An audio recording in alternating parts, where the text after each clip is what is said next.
Hoy abordaré un tema que tiene desde el siglo XVIII a finales, que ha pretendido aquí en el país tratar de unificar lo que ya hicieron en Argentina en el pasado 2015, el Código de Comercio y su Código Comercial, en un solo ordenamiento para evitar diferencias y tratar de tener mejor homogeneidad en sus ordenamientos que tienen un tronco y un origen común. No se despegue para darle estos pensamientos.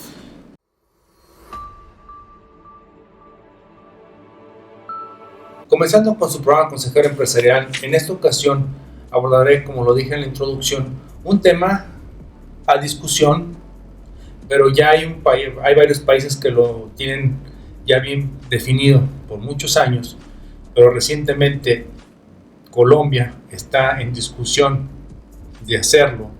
Argentina lo logró en 2015 y me refiero a la unificación, hablando de ordenamientos del civil y comercial en uno solo. Hoy es una muestra de por qué lo tenemos que hacer. Hoy, ante una situación de caso fortuito, hoy, cuando sabemos que existe una teoría de la imprevisión contemplada en distintos ordenamientos civiles de diversas entidades federativas, no de todas, y que nuestro código de comercio señala como de aplicación supletoria las otras leyes comerciales y si no el derecho federal común, y entiéndase en concreto como el derecho, como el Código Civil Federal. Claro, habrá sus discusiones que dirán, bueno, se tendrá implícito que también los de las entidades federativas, y bueno, entremos en una discusión. En efecto, eso es lo que se busca evitar, teniendo un solo cuerpo normativo de normas que ya de inicio existen. Hablábamos les comentaba que a partir de 1800, a finales de 1800, ya era una necesidad, ya era una observación. Les comento, ahorita en Colombia, en estos momentos se está hablando sobre el tema. Argentina en 2015 ya lo logró, ya lleva 5 años. El maestro Ernesto Gutiérrez y González lo ha propuesto en sus libros, tanto de Teoría General de las Obligaciones como Teoría del Patrimonio, donde se debe ya de conjuntar estos pensamientos, puesto si tenemos la idea de que tienen la misma esencia y uno es codependiente de otro, en mayor grado, obviamente, el comercial del civil. Por ende, debe de acogerse, y bueno, materias exclusivas como es el derecho de familia, sí, pues tiene que ser obviamente únicamente ordenado por el Código Civil, pero de ahí más tenemos sociedades, tenemos personalidad, tenemos obligaciones, contratos, y ya tenemos en puerta el Código Nacional de Procedimientos Civiles. ¿Qué refuerzo sería tener un código sustantivo en materia civil y mercantil?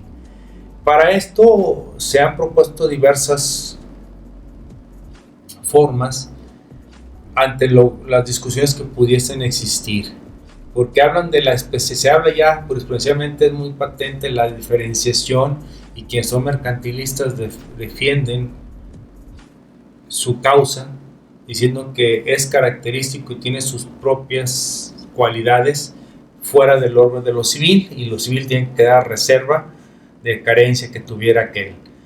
Sin embargo, los civilistas podrán decir lo contrario, pero lo que sí es una realidad, que son una unidad y se necesitan uno a otro.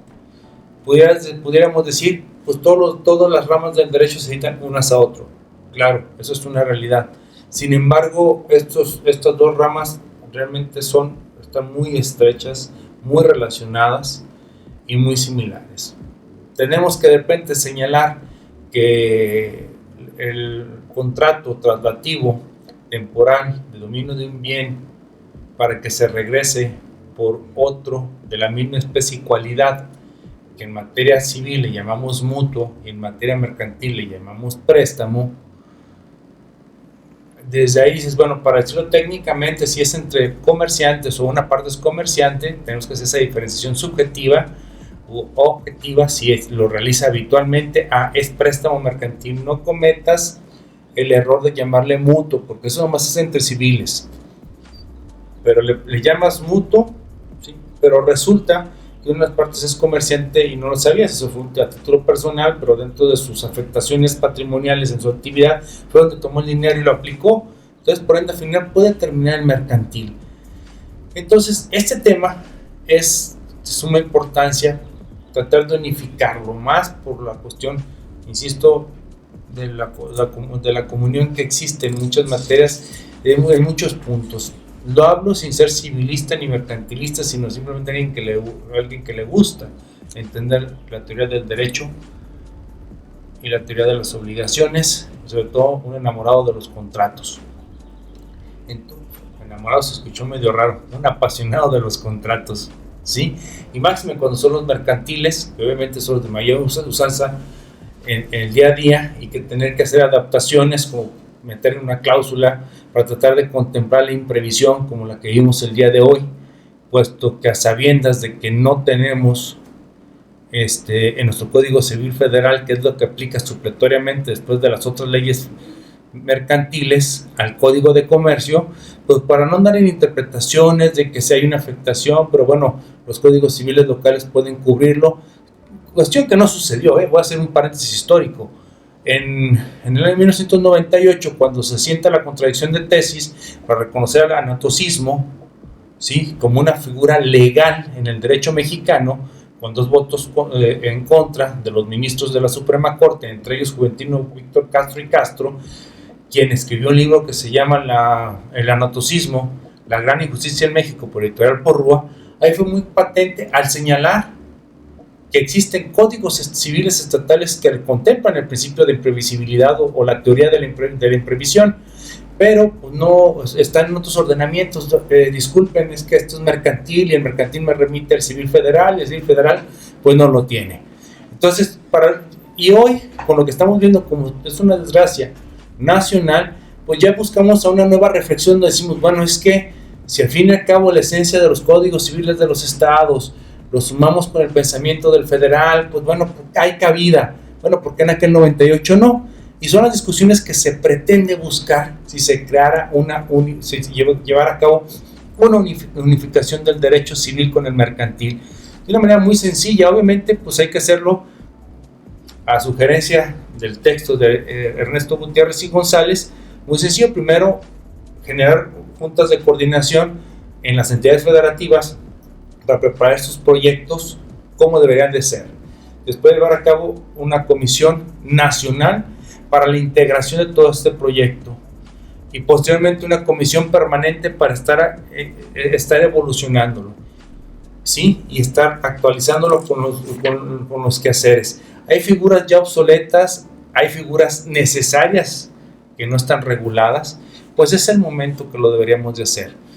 Esto estoy diciendo con un libro que cuando yo lo estudié es del año 2000.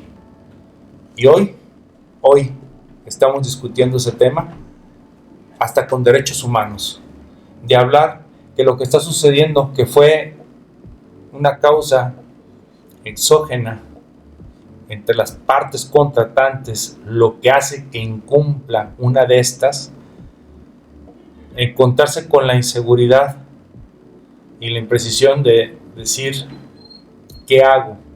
Yo no quería esto, mis condiciones eran otras. Y recurrir a esos principios, ¿sí?, no es el tema a discutir, sino que la ley del camino si las partes no lo pusieron. Esto es un camino, un avance, pero ya van 20 años, ¿sí?, al día de hoy. Y hoy lo necesitamos. Tuvimos la prueba hace 11 años con la llamada influenza, y no nos percatamos, no fue tan impactante como esta, con los daños que va a ocasionar civiles y mercantiles. Aquí el virus unificó los 2 derechos para aplicar la misma a nivel federal. Hay entidades como Jalisco que tenemos esta figura. Habrá que explorarla, accionarla por aquellos que son los especialistas en procesal civil. Bien, con esto termino. Les recuerdo, síganos en redes sociales como Consejero Empresarial TV en YouTube. Les recuerdo que opriman la campanita, además de suscribirse, para que les lleguen todos nuestros contenidos de manera instantánea y les avisen para que ustedes puedan verlos. En Facebook ubíquenos como Consejero Empresarial. Síganos en nuestro podcast. De verdad, se nota, es lunes y empezó muy temprano, pero síganos en nuestro podcast. Todos los días subimos información, tratamos de trascender y vamos a trascender. Simplemente les digo, síganos en nuestras redes sociales, porque si no, a lo mejor en cuarentena tardaremos un poco, pero al final vamos por ustedes. Nos vemos en la próxima. Chao.